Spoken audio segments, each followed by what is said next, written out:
Good morning. So today we are going to take a look at the Cessna Citation Longitude that comes with Microsoft Flight Simulator. I have flown it a little bit in the past, but it was obviously, it was quite lacking in the past. A lot of the buttons didn't work, and although it was quite, it looks very impressive, it wasn't much fun to fly because I tend to prefer aircraft where there's lots of things to do. But lots of people have been asking me to look at it, so here we are today, and I've been writing up a startup procedure because as soon as I looked at the procedures within the aircraft, I realised they were quite lacking.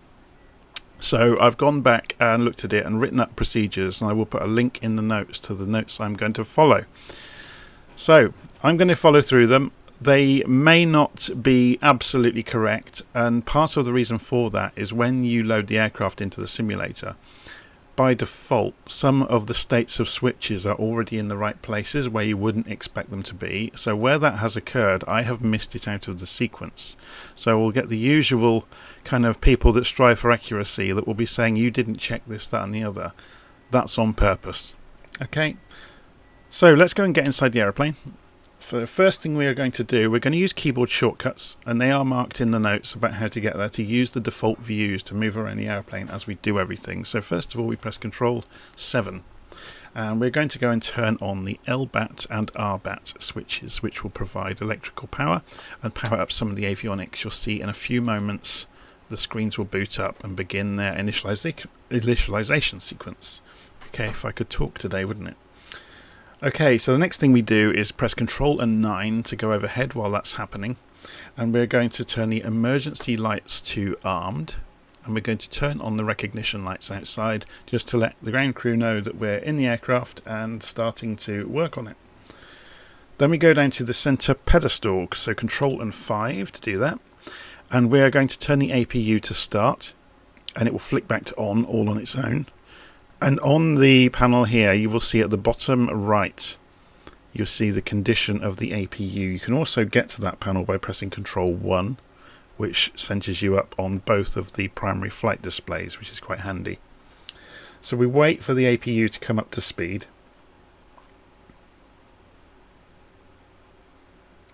Shouldn't take too long.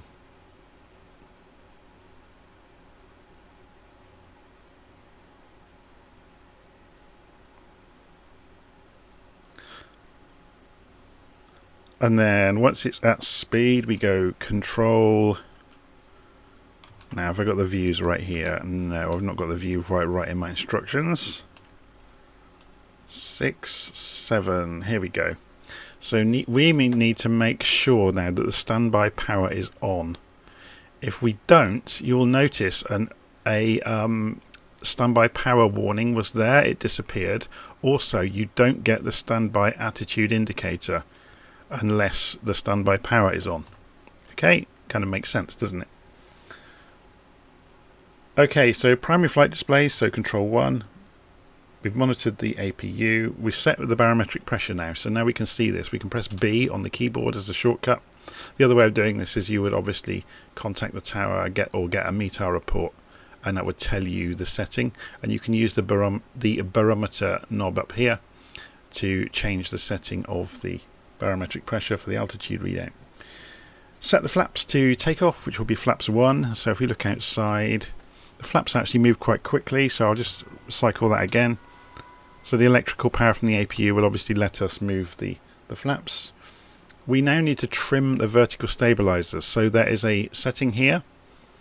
You can see we need to move the needle into the green area, so we use the elevator trim or vertical stabilizer trim, and we move that into the green area, and you'll see the no takeoff will go away later. But as long as we have this in the green area, this should be happy in a few moments. It will disappear. If you end up at the runway and you've got no takeoff still lit up, it means you haven't trimmed the vertical stabilizers. Okay, so FMC Control 3, we're going to go and program our flight plan. So we're just going to do a really basic flight plan that I've done lots of times before. We're at Stansted. We'll put the flight plan in up to Edinburgh. So flight plan, add origin. We put in the code for Stansted, which is EGSS, and press enter. We put in the code for the destination, which is Edinburgh, which is EGPH. So there we go, and press enter. then we can set up the procedures. So we can say we are leaving, so set the departure procedure, the SID. We are leaving, we'll say we're going to leave on the BKY5R, which will then mandate runway 22 for us. And we will load that into the system. So all of the waypoints are now in here. Can we drag this? I think we have to use the up and down buttons, don't we? Yeah. So you can see all the waypoints for the standard instrument departure already in there now. We can go back to procedure and we could set arrival. Normally you wouldn't do this until you're in flight, because you would communicate, with the destination. They would tell you what arrival procedure you're going to be using. But if we go arrival, we can say we can use the AGP E1E. That's absolutely fine. We might want to change it, so we could choose the runway. So maybe we're coming in runway 24 for whatever reason, and we can say load that, and that loads that as well into the system. You could also put the approach in, so this will pre-configure ILS frequencies, things like that. So you can see it's already got ILS there because it's looking at runway 24. You could change it though. We just use vectors and load. Okay. Okay, so that's the flight plan basically done. The other thing you'll probably want to have a look at though in here is the performance data. So you can go and look at the takeoff data, go and look at the weather. You can fill these things in if you've got a METAR report. If you show METAR, it's going to give you the readout at the moment, so you can borrow that to put into here. Runway information, takeoff configuration. If you were using a different configuration, you could change it away from the defaults. Other than that, we're pretty much done with that. The other thing we need to have a look at though, while we're here, is go to press Control 6, and it will look at the Garmin that's on the left side of the pilot. We want to change the nav source to GPS, or FMS, sorry. Yeah.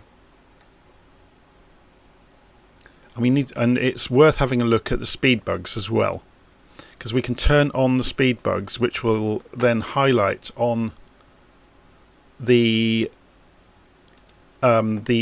indicated airspeed ribbon. So as we accelerate down the runway, we'll get the speed bugs for rotation, which is always handy to have. Okay. So at this point, we can do pushback. So normally, it depends on the situation. If you're on a parking spot, you might start the engines up straight away once you've arranged with the crew to get out of the way.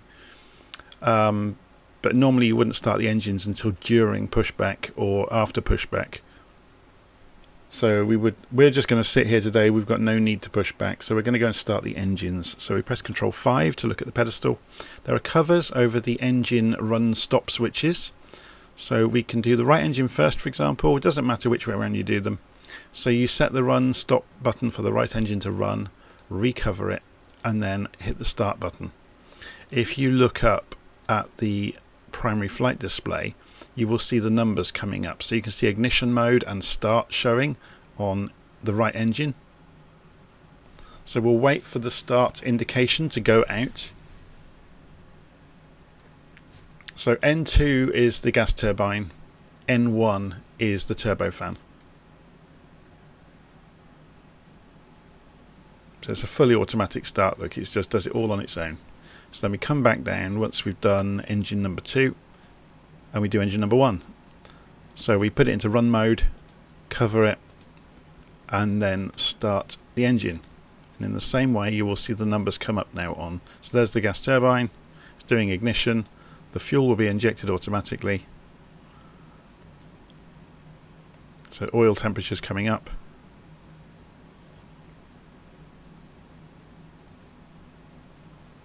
And there we go.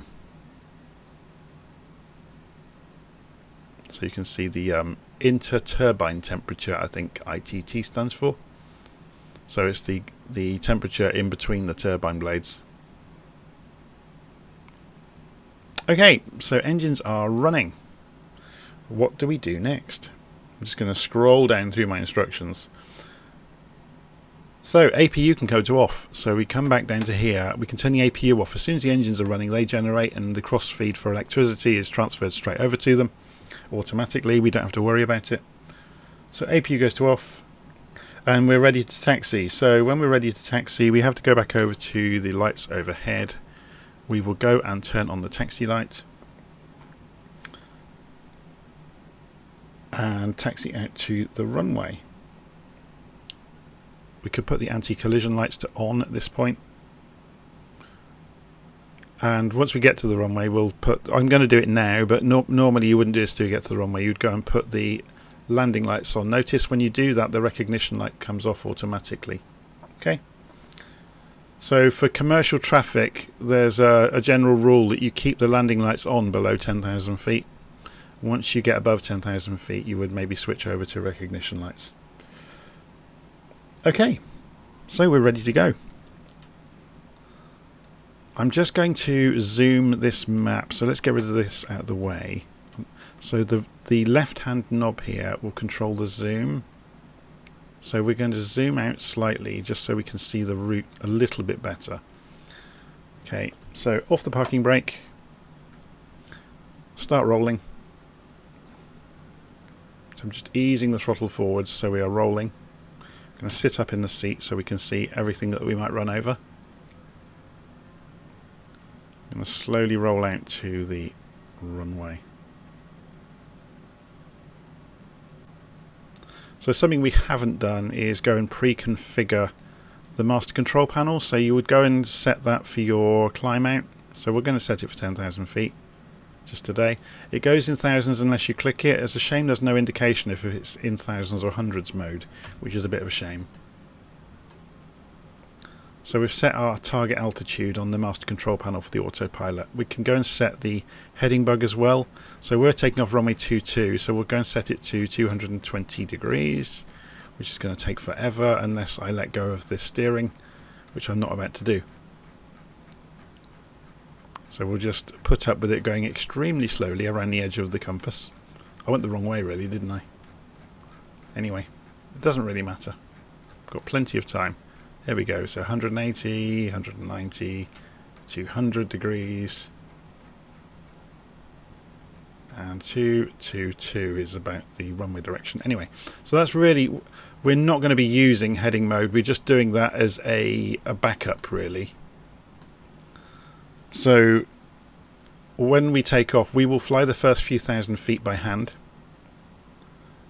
Immediately when we come off the runway, we will raise the gear. As the speed increases, we will raise the flaps. We will trim the plane out to climb out. And then once we get to several thousand feet, we will set the autopilot up and go for nav mode, which will make it track using the CDI mode. Remember, it's in FMS mode, so it's going to follow the plan. And we'll go for a flight level change, which means it will use the FMS settings from the flight plan, from the FMC. There's an aeroplane right on our way, look. The final thing we will do, once we're happy with everything, is press the auto throttle button. It's in this recessed thing on the lever. You can't easily see it. You'll see it more easily once we're actually flying. Okay, so I'm gonna ignore the AI traffic that's in front of us, just for this demonstration. Okay, so we're going to ease the throttles forwards to fully forwards. The other way you can do that, there is a toga button on the side of the throttles. So we're looking for the speed to appear. Here comes the reference speeds for rotate. You can see I've not quite got it trimmed right. The nose is coming up already. So we rotate, gear up, and we watch for about a 15-degree climb out. So I'm trimming the aeroplane to hold the 15 degrees. I've lifted the flaps. We just fly this by hand for a little while. Try not to get too fast, so we'll start to monitor the throttle as well. So gone through a couple of thousand feet. We're pretty much on track. So we go autopilot, nav mode, flight level change mode, and down here we go and press the auto throttle button, and the throttle moves all on its own. So it's gone back for a climb profile immediately. You can see that mentioned here on the FADEC. So we're not at toga anymore, we're in climb. So it's about 90% or so. And that's pretty much it. The aeroplane will now follow the FMS climb profile speed. So it's coming up to 250 knots. And the reason it's doing that is because we've got this in FMS mode here. If we went to manual, we could dial in the speed we want to be travelling at. Below 10,000 feet, there's obviously the restriction to stay below 250 knots. You would normally be setting your target altitudes to match the plan, or you could use VNAV mode as well. So you could make sure that your procedure has got the correct altitudes in it, and then VNAV mode would come into play. So instead of just using flight level change, you could use VNAV, and it will respect the procedure that you're using. So this is obviously going to go shooting straight up to 10,000 feet as quickly as it can, which is remarkably quick for a business jet. Otherwise, yeah, we're good to go now. So this is just monitoring the aircraft, really. You can see immediately the target altitude was flashing there, and you heard a couple of beeps. That was because we were within 1,000 feet of it. Obviously, as you go through the transition altitude, whatever it happens to be, you would go and switch over to standard, so you can push the barometric pressure to go to standard barometric pressure, which, look, has dropped us to 9,000 feet. So the aircraft's going to automatically climb back up to 10,000 having done that. There's a whole video I did about transition levels and transition altitudes, and the reason for them. You know, the reason for the layer is because of what just happened. Anyway, there we go. So we're following the route now. You can see it following on here. If we were to zoom out a little bit, you get to see the rest of the route. If you want to monitor your route on here, you could go to the flight plan page, and it will be highlighted of the leg you are on. And if you have program restrictions, obviously I'm only supposed to be at 4,000 feet, so you would see them. So I've not followed the procedure, but this was really about functionally showing you how things work, really. But okay, so hopefully that's been helpful to you. If you've not controlled the longitude by hand, it's actually pretty straightforward, I think. It's odd that some buttons work and some buttons don't, like none of the breakers work, for example, but then you wouldn't expect it in a free aircraft, to be honest. But most of the rest of it works. The HUD doesn't work, which is a real disappointment. It'd be really lovely if we had a working head-up display. And there are improvement mods for the longitude available on the internet, so do have a look around at them. I just wanted to show it stock out of the box, so it's kind of, this applies to most people, so they don't suddenly think, hang on, he had that and I didn't, and mine doesn't do that. So this is the stock aeroplane straight out of the simulator. Okay, I'm going to leave it there, and hopefully I'll see you again soon.